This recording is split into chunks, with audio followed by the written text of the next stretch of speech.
ನಮಸ್ಕಾರ ದೋಸ್ತ, ನಿಮ್ಮೆಲ್ರಿಗೂ ಮಹಾಶಿವರಾತ್ರಿ ಹಬ್ಬದ ಹಾರ್ದಿಕ ಶುಭಾಶಯಗಳು. ಮತ್ತೊಂದು ವಾರ ಮತ್ತಷ್ಟು ಕತೆಗಳ ಜೊತೆಗೆ ನಿಮ್ ಮುಂದೆ ಬಂದಿದ್ದೀನಿ. ಬನ್ನಿ ಹಾಗಿದ್ರೆ ಫಿಲಂ ಇಂಡಸ್ಟ್ರಿಗೆ ಸಂಬಂಧಪಟ್ಟಂತೆ ಈ ವಾರ ಯಾವೆಲ್ಲ ಸುದ್ದಿಗಳು ಕೇಳಿ ಬರ್ತಾ ಇದೆ ಅಂತ ನೋಡ್ಕೊಂಬರೋಣ. ವಿಡಿಯೋ ಶುರು ಆಗೋದಕ್ಕಿಂತ ಮುಂಚೆ ನೀವೇನಾದ್ರೂ ನಮ್ಮ ಚಾನಲ್ಗೆ ಹೊಸಬ್ರಾಗಿದ್ರೆ ತಪ್ಪದೇ ಚಾನಲ್ ಅನ್ನ ಸಬ್ಸ್ಕ್ರೈಬ್ ಮಾಡ್ಕೊಳ್ಳಿ. ಅನೌನ್ಸ್ಮೆಂಟ್ಸ್. ಚಾಲೆಂಜಿಂಗ್ ಸ್ಟಾರ್ ದರ್ಶನ್ ಹಾಗೂ ತರುಣ್ ಸುಧೀರ್ ಅವರ ಸಿನಿಮಾ ಅವರ ಬರ್ತ್ಡೇಗೆ ಅಧಿಕೃತವಾಗಿ ಅನೌನ್ಸ್ ಆಗಿದೆ ಅಂತ ಹೇಳ್ಬೋದು. ಉಮಾಪತಿ ಶ್ರೀನಿವಾಸ್ ಗೌಡ ನಿರ್ಮಾಣ ಮಾಡಬೇಕಿದ್ದಂತಹ ಈ ಸಿನಿಮಾನ ಈಗ ಕ್ರಾಂತಿ ಹಾಗೂ ಯಜಮಾನ ಖ್ಯಾತಿಯ ಶೈಲಜಾ ನಾಗ್ ಅವರು ನಿರ್ಮಾಣ ಮಾಡ್ತಾ ಇದ್ದಾರೆ. ಇದು ಅಧಿಕೃತವಾಗಿಯೇ ಬರ್ತ್ಡೇ ದಿನ ಪೋಸ್ಟರ್ ಮೂಲಕ ಹೊರಬಂದಿದೆ. ಪವರ್ ಸ್ಟಾರ್ ಪುನೀತ್ ರಾಜ್ಕುಮಾರ್ ಅವರನ್ನು ಕಳ್ಕೊಂಡು ನಾವು ಸಾಕಷ್ಟು ಸಮಯಗಳೇ ಕಳೆದು ಹೋಗಿದ್ರು ಕೂಡ ಇವತ್ತಿಗೂ ತಮ್ಮ ಸಿನಿಮಾ ಹಾಗೂ ಸಮಾಜಕ್ಕೆ ಮಾಡಿರುವಂತಹ ಕಾರ್ಯಗಳ ಮೂಲಕ ನಮ್ಮ ಹೃದಯದಲ್ಲಿ ಅಜರಾಮರವಾಗಿದ್ದಾರೆ. ಪ್ರತಿ ವರ್ಷ ಅವರ ಬರ್ತ್ಡೇಗೆ ಒಂದಲ್ಲ ಒಂದ್ ರೀತಿ ಸರ್ಪ್ರೈಸ್ ನ ಅಭಿಮಾನಿಗಳಿಗೆ ಯಾರಾದ್ರೂ ಒಬ್ರು ನೀಡ್ತಾನೆ ಬಂದಿದ್ದಾರೆ. ಹಾಗೂ ಈ ಬಾರಿ ಮಾರ್ಚ್ 14ಕ್ಕೆ ಅವರ ಮೊದಲ ಸಿನಿಮಾ ಅಪ್ಪು ಸಿನಿಮಾ ರಿಲೀಸ್ ಮಾಡ್ತಾ ಇದ್ದಾರೆ. ಅಭಿಮಾನಿಗಳಿಗೆ ಈ ಬಾರಿ ಕೂಡ ಅಪ್ಪುನ ದೊಡ್ಡ ಸ್ಕ್ರೀನ್ ಮೇಲೆ ನೋಡೋದಕ್ಕೆ ಅವಕಾಶ ಸಿಕ್ಕಿದೆ. Thanks for that. Crazy star Ravichandran ಅವರು ನಿರ್ದೇಶನ ಮಾಡುತ್ತಿರುವಂತಹ I am God the crazy cinema ಬಹುತೇಕ ಮುಕ್ಕಾಲು ಭಾಗದ ಚಿತ್ರೀಕರಣ ಪೂರ್ಣಗೊಂಡಿದೆ ಅನ್ನೋ ಮಾಹಿತಿ ಸಿಕ್ಕಿದೆ. ಈ ಸಿನಿಮಾದಲ್ಲಿ ರವಿಚಂದ್ರನ್ ಅವರ ಜೊತೆಗೆ ಅವರ ಮಗ ಮನೋರಂಜನ್ ರವಿಚಂದ್ರನ್ ಅವರು ಕೂಡ ಪ್ರಮುಖ ಪಾತ್ರದಲ್ಲಿ ಕಾಣಿಸ್ಕೊಳ್ತಾ ಇದ್ದಾರಂತೆ. ಭಾರತದ ಬಾಕ್ಸ್ ಆಫೀಸ್ ಅನ್ನ ಕೊಳ್ಳೆ ಹೊಡೆದಿದ್ದ ಪ್ರಶಾಂತ್ ನೀಲ್ ಹಾಗೂ ಪ್ರಭಾಸ್ ಕಾಂಬಿನೇಷನ್ ನ ಸಲಾರ್ ಸಿನಿಮಾ ಇದೇ ಮಾರ್ಚ್ 21ಕ್ಕೆ ಮರು ಬಿಡುಗಡೆ ಕಾಣ್ತಾ ಇದೆ. ಅಧಿಕೃತವಾಗಿ ಈ ಸುದ್ದಿಯನ್ನ ಹೊಂಬಾಳೆ ಫಿಲ್ಮ್ಸ್ ನಿಂದ ಹೊರಹಾಕಲಾಗಿದೆ. ರಿಲೀಸಸ್. ಲಾಸ್ಟ್ ವೀಕ್ ರಿಲೀಸ್ ಆಗಿದ್ದ ಎಲ್ಲೋ ಜೋಗಪ್ಪ ನಿನ್ನ ಅರಮನೆ, ಭಾವತೀರ ಯಾನ ಹಾಗೂ ಡ್ರ್ಯಾಗನ್ ನಂತಹ ಸಿನಿಮಾಗಳು ಸಾಕಷ್ಟು ಯಶಸ್ವಿಯಾಗಿ ಪ್ರದರ್ಶನ ಕಾಣ್ತಾ ಇದ್ದು ಪ್ರೇಕ್ಷಕರಿಂದ ಉತ್ತಮ ಪ್ರತಿಕ್ರಿಯೆ ಪಡ್ಕೊಳ್ತಾ ಇದೆ. ಇನ್ನು ಧನುಷ್ ನಟಿಸಿ ನಿರ್ದೇಶಿಸಿರುವಂತಹ ತಮಿಳು ಸಿನಿಮಾ ನೀಕ್ ಕೂಡ ಒಂದು ಗುಡ್ ರೆಸ್ಪಾನ್ಸ್ ಅನ್ನ ಪಡ್ಕೊಂಡಿದೆ. ಇನ್ನು ಅಪ್ಕಮಿಂಗ್ ರಿಲೀಸ್ ಗಳ ಬಗ್ಗೆ ಮಾತನಾಡೋದಾದ್ರೆ ಈ ವಾರ ಬಿಡುಗಡೆ ಆಗೋದಕ್ಕೆ ತುಂಬಾ ಕನ್ನಡ ಸಿನಿಮಾಗಳು ರೆಡಿ ಆಗಿದೆ ಅಂತಾನೆ ಹೇಳ್ಬೇಕು. ಪ್ರತ್ಯರ್ಥ, 1990s, ಅಪಾಯವಿದೆ ಎಚ್ಚರಿಕೆ, ಲೈಫ್ ಇಸ್ ಬ್ಯೂಟಿಫುಲ್, ನಾಗವಲ್ಲಿ ಬಂಗಲೆ ಇಂತಹ ಸಿನಿಮಾಗಳು ಬಿಡುಗಡೆ ಆಗೋದಕ್ಕೆ ಸಿದ್ಧವಾಗಿ ನಿಂತಿದೆ. ಇದರ ಜೊತೆಗೆ ಪ್ರಜ್ವಲ್ ದೇವರಾಜ್ ಅವರ ರಾಕ್ಷಸ ಸಿನಿಮಾ ಕೂಡ ಫೆಬ್ರವರಿ 28ಕ್ಕೆ ರಿಲೀಸ್ ಆಗ್ತಾ ಇದೆ. ಸಿನಿಮಾ ತಂಡ ಇನ್ನೂ ಸ್ವಲ್ಪ ಪ್ರಮೋಷನ್ ಬಗ್ಗೆ ತಲೆ ಕೆಡಿಸ್ಕೋಬಹುದಿತ್ತು ಅನ್ನೋದು ನನ್ನ ಅಭಿಪ್ರಾಯ. ಇದರ ಜೊತೆಗೆ ಪ್ರಮೋದ್ ಶೆಟ್ಟಿ ನಟನೆಯ ಶಬಾಷ್ ಬಡ್ಡಿ ಮಗನೇ ಸಿನಿಮಾ ಕೂಡ ಇದೇ ದಿನ ರಿಲೀಸ್ ಆಗ್ತಾ ಇದೆ. ಇದೆಲ್ಲದರ ನಡುವೆ ತುಂಬಾ ಕುತೂಹಲ ಮೂಡಿಸಿರುವಂತಹ ಸಿನಿಮಾ ಅಂದ್ರೆ ಮಾಂಕ್ ದ ಯಂಗ್. ಈ ಸಿನಿಮಾ ಕೂಡ ಫೆಬ್ರವರಿ 28ಕ್ಕೆ ರಿಲೀಸ್ ಆಗ್ತಾ ಇದೆ. ಬೇರೆ ಸಿನಿಮಾಗಳಿಗಿಂತ ಈ ಸಿನಿಮಾ ವಿಭಿನ್ನವಾಗಿ ಕಾಣಿಸ್ಕೊಳ್ತಾ ಇರೋದು ಯಾಕಂದ್ರೆ ಈ ಸಿನಿಮಾ ಮೂಡ್ ಬಂದಿರುವಂತಹ ರೀತಿಗೆ. ಟ್ರೈಲರ್ ತುಂಬಾ ಇಂಪ್ರೆಸಿವ್ ಆಗಿತ್ತು. ಭವಿಷ್ಯದಲ್ಲಿ ಪ್ರಪಂಚ ಯಾವ ರೀತಿ ಇರುತ್ತೆ ಅನ್ನೋದನ್ನ ಈ ಸಿನಿಮಾದಲ್ಲಿ ತೋರಿಸುವಂತಹ ಪ್ರಯತ್ನವನ್ನ ನಿರ್ದೇಶಕ ಮಸ್ಜಿದ್ ಸೂರ್ಯ ಅವರು ಮಾಡಿದ್ದಾರೆ ಅಂತ ಹೇಳ್ಬೋದು. ಪಕ್ಕಾ ಸೈಫೈ ಸಿನಿಮಾ ಅಂತ ಕಾಣುತ್ತೆ. ಈಗಾಗಲೇ ಭವಿಷ್ಯದ ಪರಿಕಲ್ಪನೆಯನ್ನ ಇಟ್ಕೊಂಡು ಸಾಕಷ್ಟು ಸಿನಿಮಾಗಳು ಬೇರೆ ಬೇರೆ ಇಂಡಸ್ಟ್ರಿಯಲ್ಲಿ ಬಂದಿರಬಹುದು. ಆದ್ರೆ ಕನ್ನಡದಲ್ಲಿ ಇದೊಂದು ವಿಭಿನ್ನ ಪ್ರಯತ್ನ ನಡೀತಾ ಇರೋದು ಮೆಚ್ಚುಗೆಗೆ ಪಾತ್ರವಾಗಿದೆ. ಕತೆ ಕೂಡ ಚೆನ್ನಾಗಿದ್ದು ಎಲ್ಲ ಅನ್ಕೊಂಡಂತೆ ಮೂಡ್ ಬಂದಿದ್ರೆ ಖಂಡಿತವಾಗ್ಲೂ ಈ ಸಿನಿಮಾ ದೊಡ್ಡ ಮಟ್ಟದಲ್ಲಿ ಸೆನ್ಸೇಷನ್ ನ ಸೃಷ್ಟಿ ಮಾಡುವಂತಹ ಸಾಧ್ಯತೆ ಜಾಸ್ತಿ ಇದೆ ಅನ್ನೋದು ನನ್ನ ಅಭಿಪ್ರಾಯ. ಈ ರೀತಿಯ ಫ್ಯೂಚರಿಸ್ಟಿಕ್ ಸಿನಿಮಾದ ಯೋಚನೆ ಬರೋದು ಕೇವಲ ದೊಡ್ಡ ಸ್ಟಾರ್ ಹಾಕೊಂಡು ಸಿನಿಮಾ ಮಾಡುವಂತಹ ಪ್ರೊಡ್ಯೂಸರ್ ಗಳಿಗೆ ಮಾತ್ರ. ಯೋಚನೆ ದೊಡ್ಡದಿರ್ಬೇಕಾದ್ರೆ ಬಡ್ಜೆಟ್ ನಮ್ಗೆ ಅಡ್ಡಿ ಇಲ್ಲ. ಜನಗಳಿಗೆ ಒಂದು ಬೇರೆದೇ ರೀತಿಯ ಸಿನಿಮಾನ ತೋರಿಸ್ಬೇಕು ಅಂತ ಮಾಂಕ್ ದ ಯಂಗ್ ಸಿನಿಮಾ ತಂಡ ನಿರ್ಧರಿಸಿ ಈ ಸಿನಿಮಾನ ಈ ತಿಂಗಳ ಅಂತ್ಯದಲ್ಲಿ ನಮ್ಮ ರಾಜ್ಯದ ಚಿತ್ರಮಂದಿರಗಳಲ್ಲಿ ತರ್ತಾ ಇದ್ದಾರೆ. ಅಂಡ್ ಆಫ್ ಕೋರ್ಸ್ ಇಂತಹ ಸಿನಿಮಾಗಳು ಯಾವುದೇ ಲ್ಯಾಂಗ್ವೇಜ್ ಅಲ್ಲಿ ಬಂದ್ರು ಕೂಡ ಲ್ಯಾಂಗ್ವೇಜ್ ಬ್ಯಾರಿಯರ್ ಇಲ್ಲದೆ ಅದನ್ನ ನೋಡಿ ಇಷ್ಟಪಡ್ತೀವಿ. ಪ್ರಾಬಬ್ಲಿ ಥಿಯೇಟ್ರಿಕಲ್ ರನ್ ಚೆನ್ನಾಗಾದ್ರೆ ಈ ಸಿನಿಮಾ ಕೂಡ OTT ಅಲ್ಲಿ ಬೇರೆ ಬೇರೆ ಲ್ಯಾಂಗ್ವೇಜ್ ಗಳಲ್ಲಿ ದೊಡ್ಡ ಮಟ್ಟದ ಸೌಂಡ್ ಅನ್ನ ಮಾಡಬಹುದು ಅಂತ ಕಾಣಿಸುತ್ತೆ. ಟ್ರೈಲರ್ ನೋಡಿ ಏನೇ ಕುತೂಹಲವನ್ನ ಹುಟ್ಟಾಕೊಂಡಿದ್ರು ಈ ಎಲ್ಲಾ ಸಿನಿಮಾಗಳು ಹೇಗ್ ಬಂದಿದೆ ಅಂತ ನೋಡೋದಕ್ಕೆ 28ನೇ ತಾರೀಕುವರೆಗೂ ನಾವು ಕಾಯಲೇಬೇಕು. Teaser and trailers. ತೆಲುಗಿನ ನ್ಯಾಚುರಲ್ ಸ್ಟಾರ್ ನಾನಿ ನಟನೆಯ ಹಿಟ್ ಸಿನಿಮಾದ 3ನೇ ಅವತರಣಿಕೆಯ ಟೀಸರ್ ರಿಲೀಸ್ ಆಗಿದ್ದು ವ್ಯಾಪಕವಾಗಿ ಸಿನಿಮಾದ ಟೀಸರ್ಗೆ ಮೆಚ್ಚುಗೆ ಸಿಗ್ತಾ ಇದೆ. ಹಿಟ್ ದ ಥರ್ಡ್ ಕೇಸ್ ಸಿನಿಮಾದ ಟೀಸರ್ ಸಖತ್ ಮಾಸ್ ಆಗಿ ಮೂಡ್ ಬಂದಿದೆ ಅಂತ ನೋಡಿದವರೆಲ್ಲ ಹೇಳ್ತಾ ಇದ್ದಾರೆ.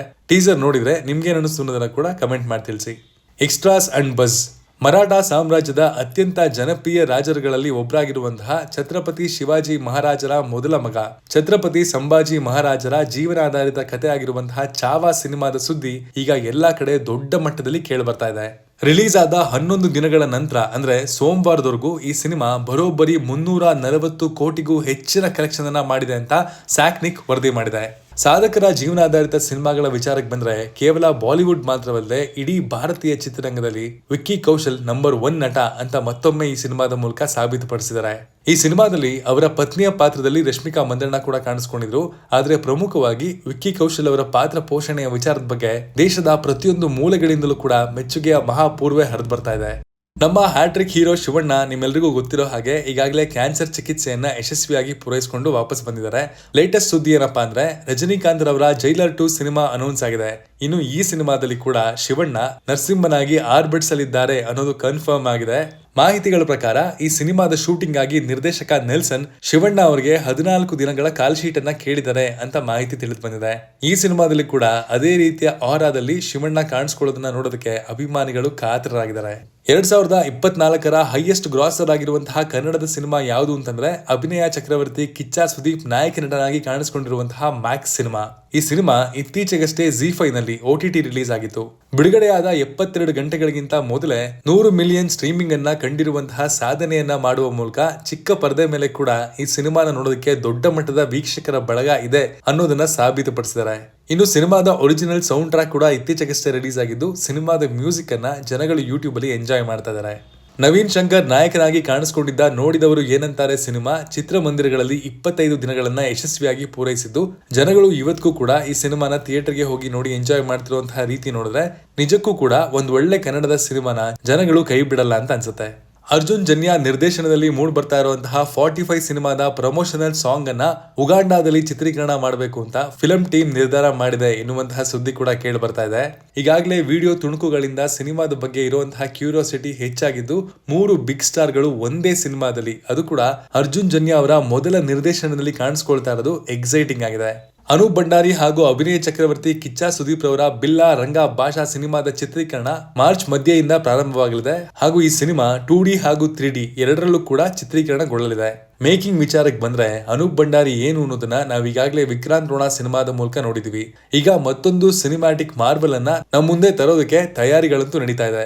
ಇತ್ತೀಚೆಗಷ್ಟೇ ಟಾಕ್ಸಿಕ್ ಸಿನಿಮಾದ ನಿರ್ಮಾಪಕರಾಗಿರುವಂತಹ ವೆಂಕಟ್ ಕೆ ನಾರಾಯಣ್ ರವರು ಸಿನಿಮಾದ ಬಗ್ಗೆ ಮಾತನಾಡ್ತಾ ಇಬ್ರು ಕೂಡ ಗ್ಲೋಬಲ್ ಲೆವೆಲ್ ಅಲ್ಲಿ ನಮ್ಮ ಸಿನಿಮಾಗಳನ್ನ ಪ್ರತಿನಿಧಿಸಬೇಕು ಎನ್ನುವಂತಹ ಮೈಂಡ್ ಸೆಟ್ ಅನ್ನ ಇಟ್ಕೊಂಡೇ ಈ ಸಿನಿಮಾನ ಪ್ರಾರಂಭ ಮಾಡಿದ್ವಿ ಅಂತ ಸಿನಿಮಾದ ಪ್ರಾರಂಭದ ಬಗ್ಗೆ ತಮ್ಮ ಅಭಿಪ್ರಾಯವನ್ನ ಹೇಳಿದ್ದಾರೆ.